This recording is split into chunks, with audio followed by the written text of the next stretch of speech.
La victoria de Talavera en julio de 1809 no fue aprovechada ni por el ejército anglo-portugués, comandado por Lord Wellington, ni por el español, dirigido por el general Gregorio García de la Cuesta. Las divergencias entre ambos jefes, que habían empañado la campaña, estallaron poco después del triunfo. Wellington justificó el escaso valor de aquella expedición en España en la falta de una verdadera unidad en el mando y en el reticente apoyo logístico que había recibido de los españoles.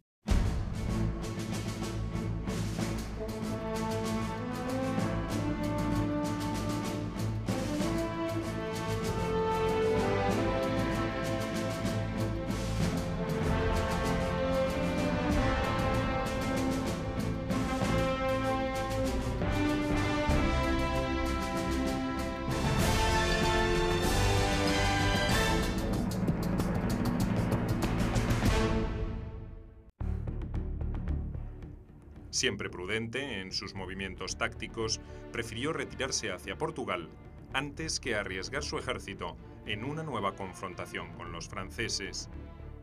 Cuesta lo imitó y en lugar de acosar a las fuerzas napoleónicas, prefirió un repliegue hacia Oropesa.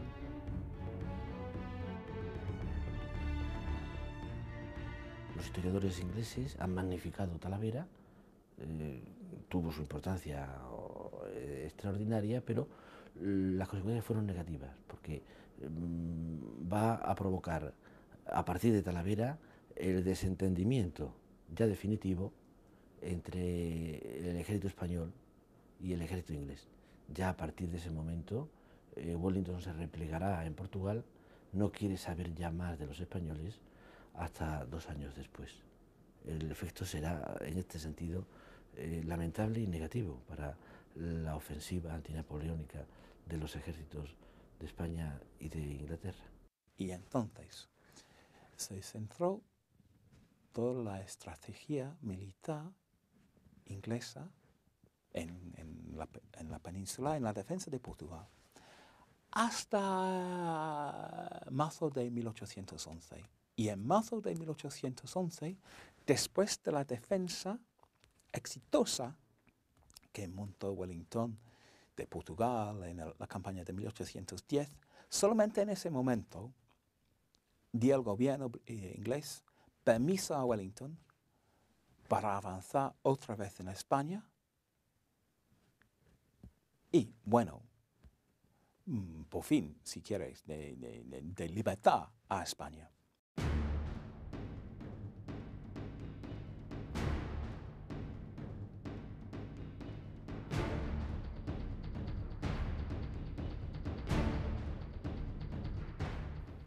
Aunque la batalla de Talavera le valió su nombramiento como Lord y como Vizconde de Talavera, Wellington no se detuvo, ni siquiera ante la solicitud de la Junta de Badajoz para que se hiciera fuerte en esa ciudad. Incluso se llegó a ofrecerle el mando del ejército extremeño. Esa oferta provocó una dura reacción de la Junta Central de Sevilla, que consideró inadmisible que un órgano de gobierno subordinado negociara con un militar extranjero. Esta actitud también desnudó los problemas que agobiaban a los españoles para coordinar los esfuerzos de la guerra en forma efectiva. Entonces, claro, fue muy duro aceptar que su enemigo tradicional, está la leyenda negra, toda la cuestión antigua, ¿no?, anterior, que vaya a ser precisamente quien les vaya a sacar del apuro, pero no se cortan nada, buscan la ayuda financiera y diplomática y procuran que no pase de ahí. Les ponen siempre unos límites absolutos, unas barreras tremendas que crean cierta incomprensión, porque yo creo que los británicos vienen con la intención de acabar con Napoleón, pero no con la intención de avasallar a España. Sin embargo, les cuesta aceptar eso. Durante el año 9, que es el año de la Junta Central consigue, no sé cómo, pero consigue poner en pie de guerra grandes, importantes ejércitos que son vencidos, que son dispersos y que vuelven a ser reconstruidos por la Junta Central, que vuelve a mandar mes tras mes ejércitos del orden de 50.000 hombres a la batalla. Wellington consideraba que su ejército era la escoria y estaba formada por la escoria de la sociedad inglesa, pues claro, el ejército español, vamos, era algo en ese sentido sin punto de comparación. Entonces tenía un desprecio por el ejército español muy grande. Se decía de él, y en este sentido tenía toda la razón, que lo peor de los españoles era alardear de su fuerza. Y los alardes de los españoles realmente eran infantiles en este sentido. Para un hombre, digamos, tan contenido, tan austero como era el británico. La invasión napoleónica había hecho estallar el viejo orden absolutista de los Borbones, pero no lo había hecho desaparecer por completo. Las urgencias provocadas por la resistencia ante el enemigo habían disimulado las diferencias entre los supervivientes del absolutismo y los reformistas nacidos al calor del partido fernandino. Pero los pobres resultados obtenidos en los enfrentamientos bélicos y la tendencia a la autonomía de criterio en algunas regiones volvió a demostrar la necesidad de resolver el problema político de fondo, la situación institucional del reino. Fernando VII todavía mantenía la esperanza de que, congraciándose con Napoleón, le fuera devuelto, si no el reino de España, algún reino. Él llegará a proponer un matrimonio inviable con Lolot, una hija de Luciano Bonaparte, e incluso también una hija del propio José Bonaparte. A este respecto hay que decir que José Bonaparte, antes de la Guerra de España, cuando Napoleón le propuso o le informó de sus intenciones, él propuso una alianza matrimonial entre la familia Bonaparte y la familia Borbón de España. Se crea la figura de un rey merecedor de amor, mucho más que admiración, merecedor de piedad, mucho más, repito, que de admiración, y esto funciona. Es decir, que se trata de un sentimiento, no de un motivo racional, de un afecto. El rey Fernando no se idealiza como un combatiente, como resistente, sino como de una lastimosa víctima de los enemigos. Hay que entender que la Gran Independencia fue un enorme acelerador de los procesos del país, pero ya están dentro las contradicciones. Tarde o temprano hubieran tenido que saltar. Esto es una hipótesis, en gran medida, que muchas veces se nos olvida. Claro que es un enorme acelerador, y que permite que muchos liberales accedan a las juntas, pero los liberales ya están. Esto también hay que entenderlo. Y entre esos liberales, por ejemplo, bueno, pues el propio Agustín Argüelles, procedente de la Junta de Asturias. Es muy heterogénea la composición de la Junta. Esto, que es una enorme riqueza a la hora de entender los cambios en España, se convierte también en un enorme hándicap, porque no hay unificación, ni menos aún cuando hay que relacionarse con los mandos militares, y son también tan heterogéneos con la propia Junta. La Junta Central, constituida como un gobierno provisional, no dejaba de ser un híbrido institucional propio de un interregno inesperado. Desde que asumió el poder en representación del rey ausente, la idea de que la Junta debía convocar a las Cortes para definir los límites de la transición estaba flotando en el aire. Pero en un país sumergido en la emergencia extrema de una invasión y una guerra de defensa, esa convocatoria se había ido dilatando a la espera de una situación menos comprometida. Hasta que el 15 de abril de 1809, uno de sus más activos vocales, Lorenzo Calvo de Rosas, propuso la inmediata reunión de las Cortes. La Junta Central, en mi opinión, es no solamente por una parte arregla el problema de unir esfuerzos, sino que luego ya proporciona un relevo generacional de responsables que serán los padres de la Constitución de Cádiz, que son los que ya integrarán a los iberoamericanos dentro de los Cádiz, los que harán muchos principios que, por cierto, recogía ya el Estatuto de Bayona y que no dejamos entrar porque son modernos, los reflejarán en la Constitución de Cádiz. Esto es el gran mérito, yo creo, que va teniendo la Junta Central. Gaspar de Jovellanos ya había recomendado la convocatoria, pero la circunscribía a la elección de un Consejo de Regencia y al debate de la mejor forma de obtener nuevos recursos para seguir financiando el esfuerzo de la guerra.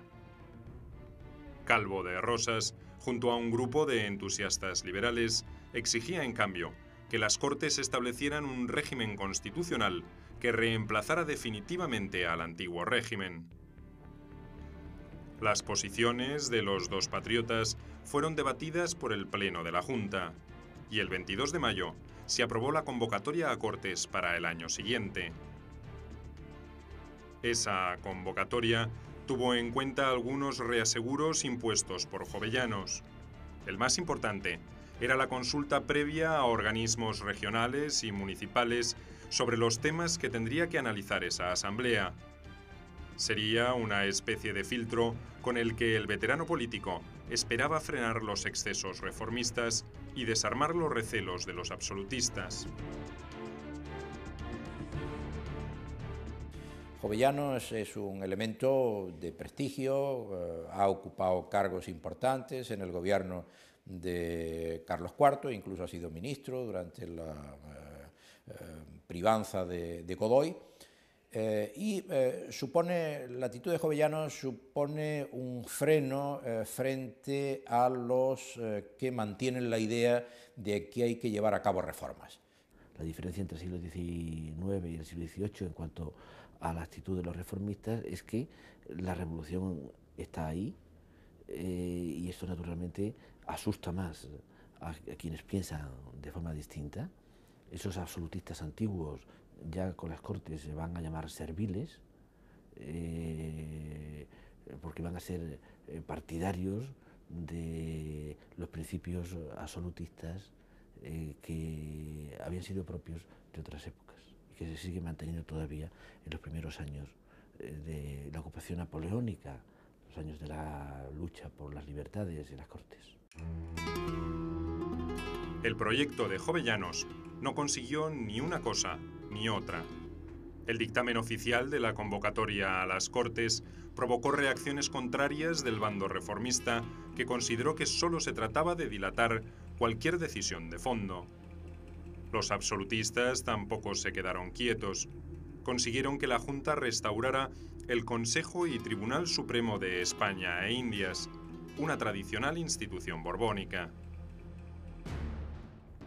La crisis dentro de la Junta ya era inevitable y sus miembros no encontraron mejor forma de salir de ella que huir hacia adelante. Una victoria militar era el camino más directo para recuperar el prestigio y la capacidad de mando. Se comenzó entonces a diseñar un plan para tomar la ofensiva por primera vez en la guerra. Se remitieron varios proyectos, pienso por ejemplo uno importante de Flores de Estrada, proyectos de constitución, proyectos sobre la libertad de imprenta, etc.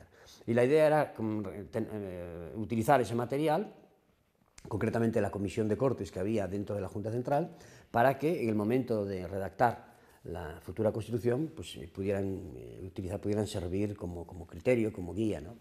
Y eso fue uno de los objetivos básicos de la consulta al país.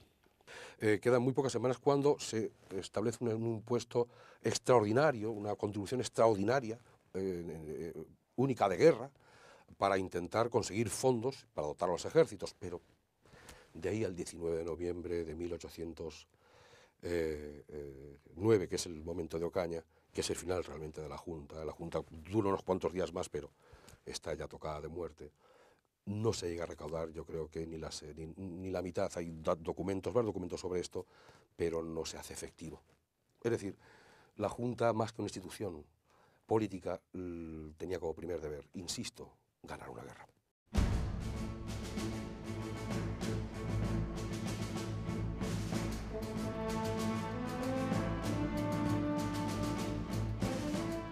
Después del revés de Talavera, Los franceses habían vuelto a reagrupar el grueso de sus ejércitos en el centro de España, a la espera de refuerzos desde Francia.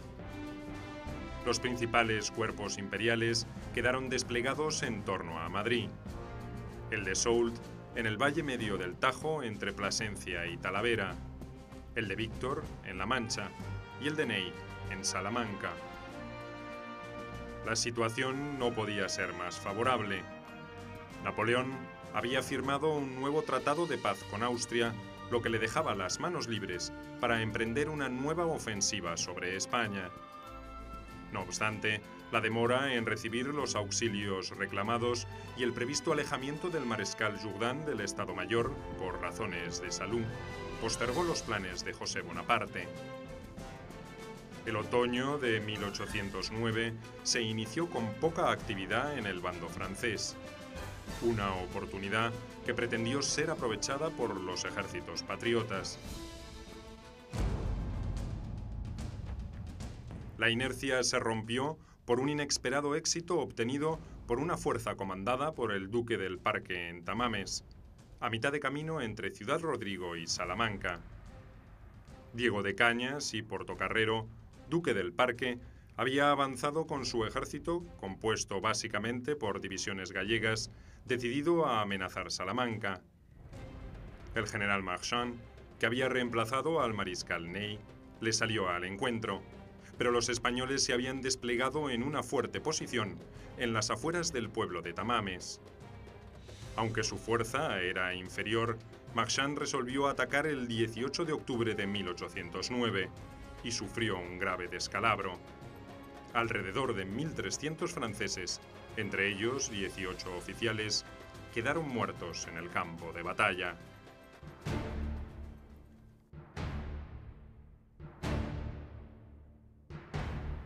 Las consecuencias de este triunfo fueron mal evaluadas por la Junta Central. Marchand había cometido una imprudencia al intentar desalojar de una posición defensiva a un ejército que lo doblaba en número. Pero en Sevilla se creyó oportuno pasar a la ofensiva. Los estrategas del gobierno patriota habían concebido un complejo plan que ahora parecía realizable. El proyecto era sumamente audaz, sobre todo teniendo en cuenta el bajo rendimiento de las fuerzas regulares españolas en batallas clásicas.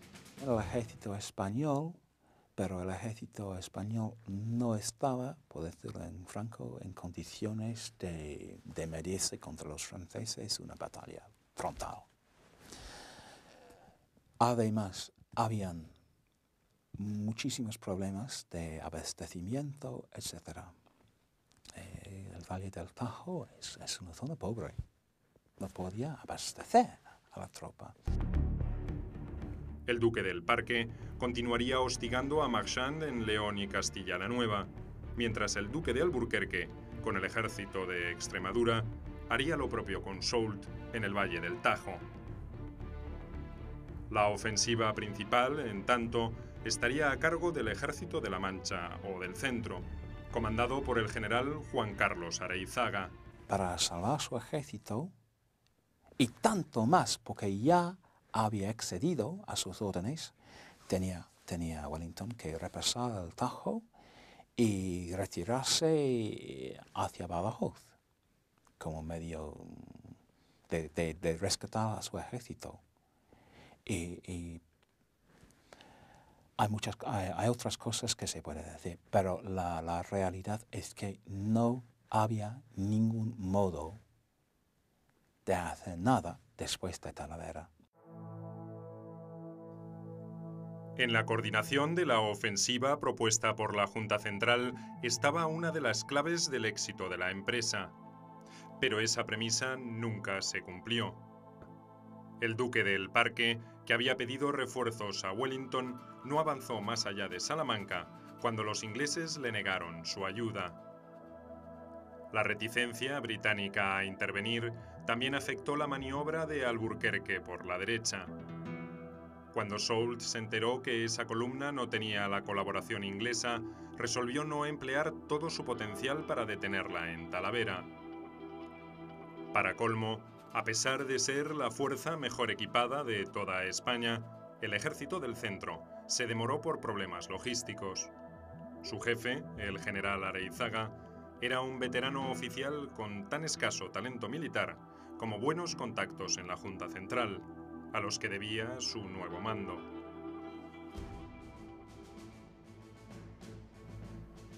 El Ejército del Centro contaba con alrededor de 60.000 combatientes de regular calidad y una moral poco satisfactoria para entrar en combate. Las diferencias entre su jefe supremo y el resto de la oficialidad no contribuían a mejorar esa situación. Una de las claves del éxito de la maniobra estaba determinada por la velocidad en el desplazamiento. Areizaga tenía que atacar antes que los franceses pudieran concentrar todas sus tropas para hacerle frente. La primera parte del plan funcionó a la perfección. Moviéndose con celeridad inusitada, Areizaga llegó hasta las puertas de Aranjuez el 11 de noviembre. Pero a partir de allí, su comportamiento se tornó errático. No continuó para amenazar un Madrid semidesguarnecido e, inexplicablemente, resolvió retroceder hasta Ocaña.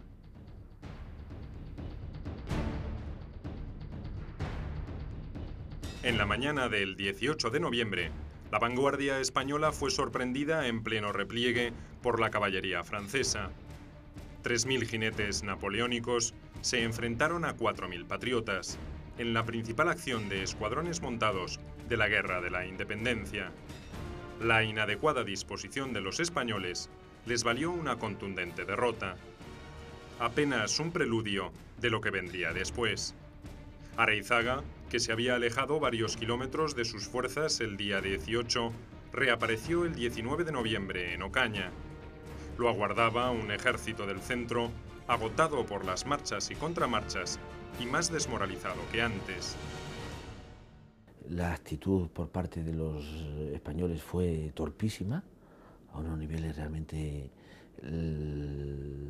incomprensibles, y un ejército bien pertrechado. Bueno, tenemos algunas noticias de algunos agentes británicos que escriben sobre aquel ejército del general Areizaga, que habían recibido casacas inglesas nuevas y paños de lanas, y iban cantando los soldados contentos, vamos con sus nuevos uniformes, delatando su presencia en el campo.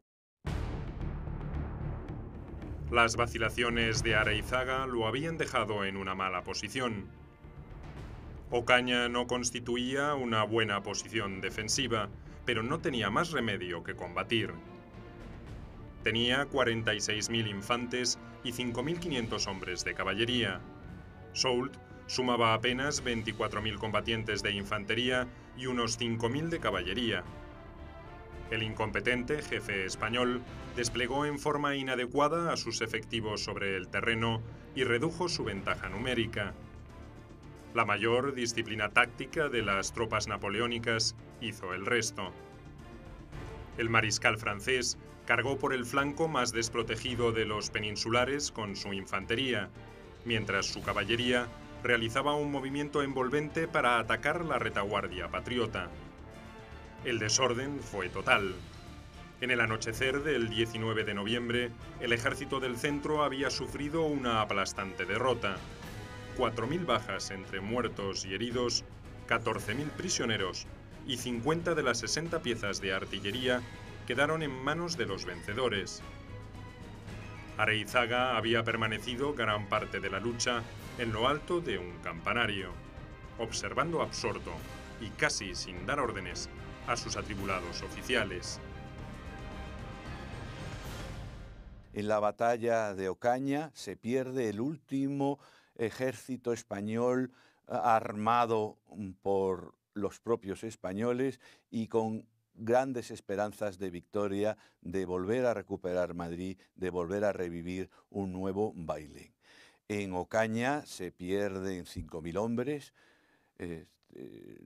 se pierden también como prisioneros cerca de 20.000, se pierde un tren de artillería de 50 cañones y se pierde toda la impedimenta del ejército, es decir, prácticamente toda la estructura militar. Aunque habrá otras acciones menores para permitir abrir el paso a Andalucía, Ocaña en noviembre del año anterior será lo definitivo. El duque del Parque también contribuyó con sus desaciertos a ennegrecer aún más esta desdichada campaña.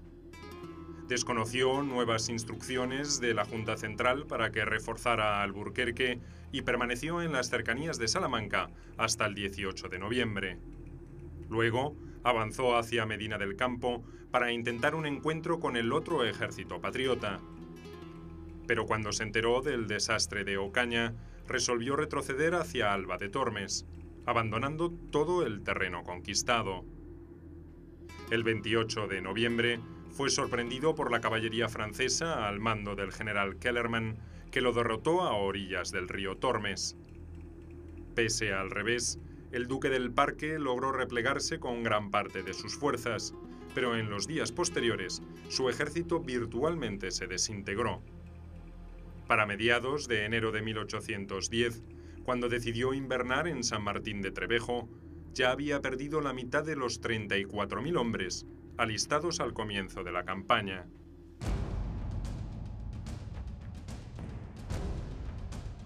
La ambiciosa ofensiva planeada por la Junta Central había terminado en el peor de los desastres, y el camino hacia Andalucía había quedado abierto para los franceses. Pero en el bando imperial, las dilaciones también estaban a la orden del día. Napoleón siempre había considerado que el objetivo principal era la expulsión de los ingleses de Portugal, sobre todo ahora que la pacificación del continente europeo se había logrado. Pero a su retorno de Viena, sus planes inmediatos pasaban por el amor, no por la guerra. Había resuelto divorciarse de su infecunda mujer, Josefina, y volver a casarse con una princesa rusa o austríaca. Ansiaba un heredero que prolongara la dinastía y una perdurable alianza de familia con alguna de esas dos potencias. La concreción de esos proyectos se prolongarían más allá de lo esperado, pero el emperador no estaba dispuesto a iniciar una nueva campaña antes de resolverlos. Los mejores generales napoleónicos estuvieron en España: Suchet, Junot, Soult, Masséna, son grandes figuras del imperio napoleónico, pero desde luego no eran Napoleón, ¿no? Y el pensar de que podía teledirigir la guerra, por así decirlo, desde mi punto de vista fue un error del que luego se lamentaría. Incluso en Santa Elena se lamentó muchas veces de esa maldita guerra de España, como la llamaba, que era realmente el que le había causado todos los fracasos en última instancia, ¿no? En tanto, al sur de los Pirineos, José I desesperaba por no perder la oportunidad de consolidar su dominio sobre toda España. Deseaba especialmente someter a Andalucía, la región más rica y poblada del reino, a principios del siglo XIX.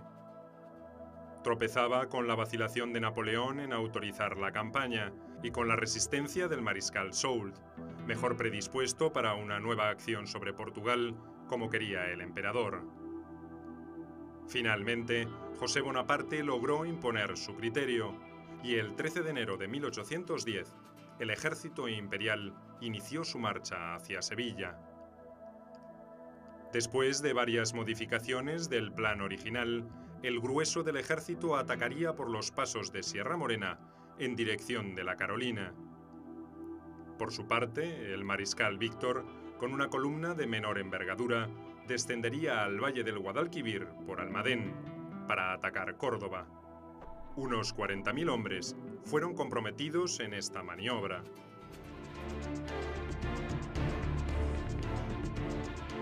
El 18 de enero, las fuerzas napoleónicas desataron una sostenida ofensiva sobre los pasos principales de la Sierra Morena, insuficientemente defendidos por los patriotas.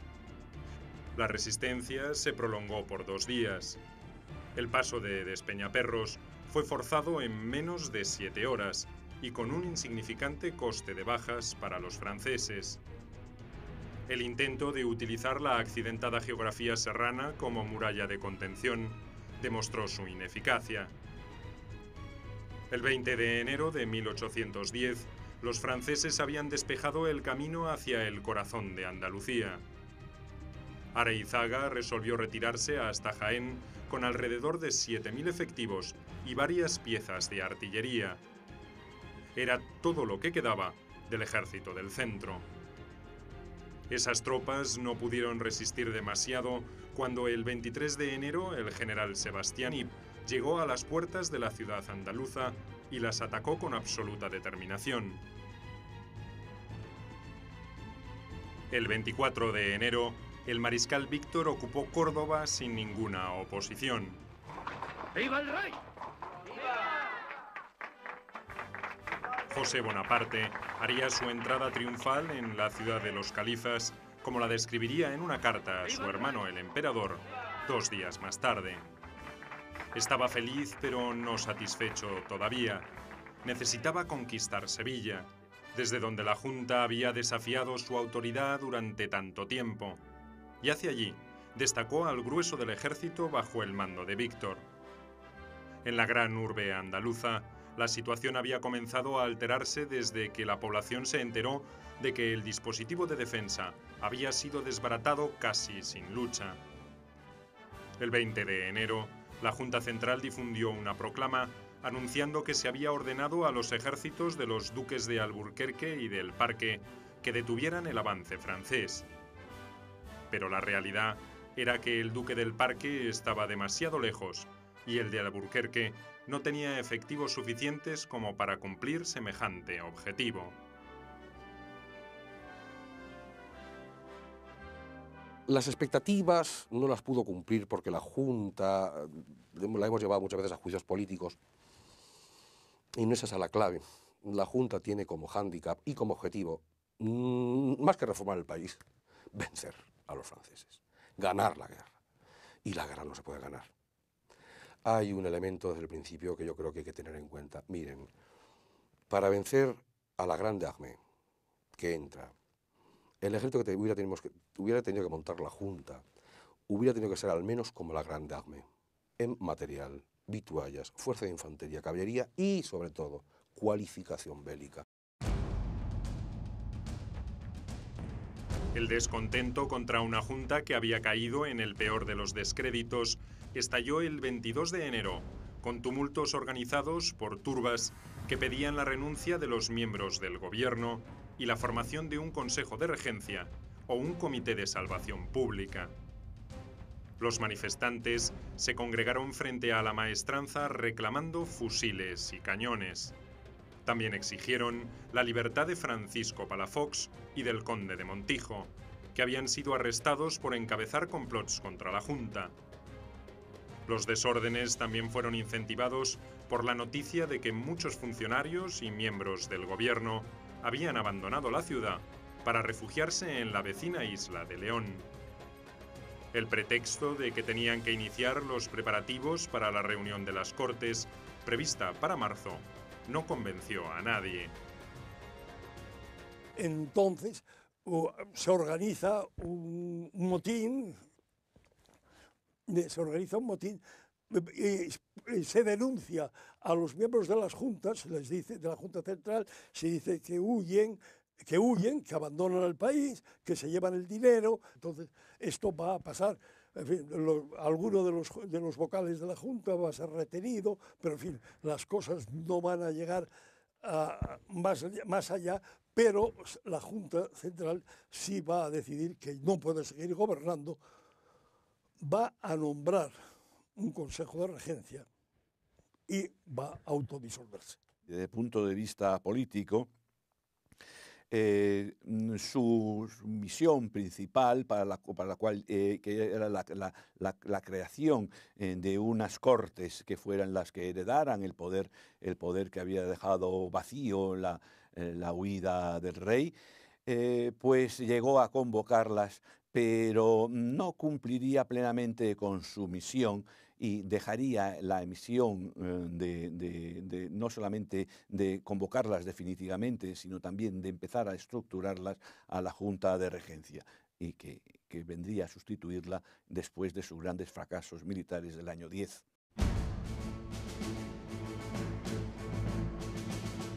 El 24 de enero, Palafox, Montijo, el marqués de la Romana, Francisco Eguía y Francisco de Saavedra formaron otra junta.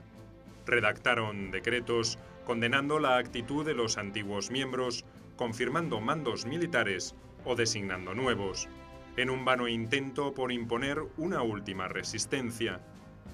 Solo contaban con 20.000 paisanos armados, una pequeña fuerza profesional y un gran número de cañones, pero sin artilleros capaces de manejar esas baterías. Se esperaba la llegada del ejército de Extremadura, pero el duque de Alburquerque, al enterarse de la situación, prefirió dirigirse a Cádiz. El 28 de enero, los líderes de la Junta Insurrecta se convencieron de que todo estaba perdido y resolvieron imitar a sus denostados adversarios, escabulléndose a Sevilla durante la noche. Palafox y Eguía se unieron a Alburquerque, Saavedra buscó refugio en Cádiz y Montijo se retiró a sus posesiones en la Sierra de Ronda. Los miembros de la Junta huyen cada uno por su cuenta a Cádiz, eso produce el desprestigio ya final por completo de este gobierno de grandes patriotas que representaban a las distintas partes de España y que va a hacer una labor extraordinaria por dotar al país de lo que luego sería, bueno, pues una constitución en medio de una serie de intrigas extraordinarias, fruto de una situación en el aire, una situación muy difícil por la presión del ejército de ocupación. Sevilla, que había sido el baluarte de la resistencia durante casi 2 años, capituló finalmente el 1 de febrero de 1810. La escasa resistencia que intentaron algunos patriotas no pasó de aisladas escaramuzas rápidamente sofocadas por las avanzadas francesas. El botín capturado fue abundante. Gran cantidad de artillería, municiones y pertrechos bélicos, junto a los talleres de la maestranza, preparados para fabricar todo tipo de materiales para la guerra. Ricos tesoros en joyas, incluidos los diamantes de la reina de Sicilia, y el numerario enviado por los españoles de ultramar, pasaron a las agotadas arcas de José Bonaparte. Ha caído Sevilla, aquí no se puede hacer absolutamente nada.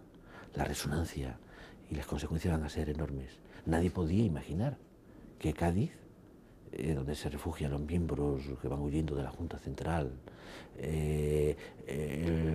innumerables soldados que han desertado, algunos jefes y militares que van con algunas huestes, como el general Alburquerque, para reunirse, para refugiarse en Cádiz. No se podía imaginar que en Cádiz se va a producir la resistencia que todo el mundo esperaba de Sevilla y que Sevilla no ofreció. De tal manera que cuando Sevilla deja de ser la capital política de España y de las Indias, pareció que Napoleón era incuestionablemente el dueño de España. El 29 de enero, 23 vocales de la Junta Central Suprema Gubernativa de España, refugiados en la isla de León, frente a Cádiz, resignaron sus poderes en un Supremo Consejo de Regencia de 5 miembros. Antes de disolverse, la Junta dictó un reglamento que enmarcaba los límites de las autoridades que iban a reemplazarla. El Ejecutivo tendría que ocuparse de continuar la guerra y de reunir a las Cortes ya convocadas. El primer obstáculo que encontró la regencia, sin embargo, fue la oposición de otra Junta de Gobierno, creada en Cádiz e integrada por comerciantes con intereses en las provincias de ultramar. El embajador inglés en España, el marqués de Wellesley, hermano de Lord Wellington, tuvo que ejercer una presión decisiva para que este organismo depusiera su actitud de rebeldía. Los británicos exigían la existencia de un gobierno único, aunque fuese interino, para apoyar la lucha por la independencia.